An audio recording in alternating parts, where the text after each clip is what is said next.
ఎవరు నీకు కాపురం నేర్పించింది? మీ అమ్మ నేర్పించింది, మీ నాయన నేర్పించింది. ఇప్పటికైనా నా గురించి కాస్తైనా ఆలోచించత్తయ్యా. అత్తయ్యా ఏమి అంత వాళ్ళు నాకు వచ్చిన మొదలు నమ్మలేదా?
పట్టడం లేక నా ప్రాణం అల్లాడిపోతుంది తల్లి.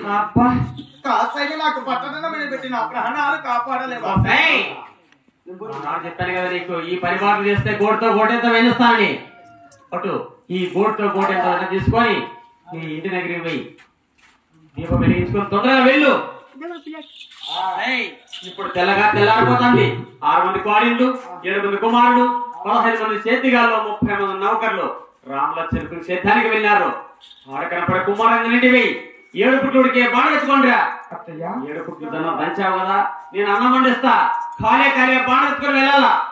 నీ 6 మంది కోడళ్ళు 6 బళ్ళు కట్టుకుని ఆ కుమ్మరి సెచ్చ నిండి దగ్గర ఉండే కదిరిపుట్ట బాణ తీసుకుని రాలేకపోయాడు. వెళ్ళు, ఒక్కదాని ఎత్తరాపోయి. ఈ రోజు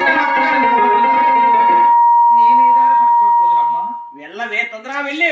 556 చేరుకే బాణ నేను ఒక్కదాన్ని ఎత్తలేను, మోయలేదు. నేను ఎలా తీసుకుని రాగలనయ్యా?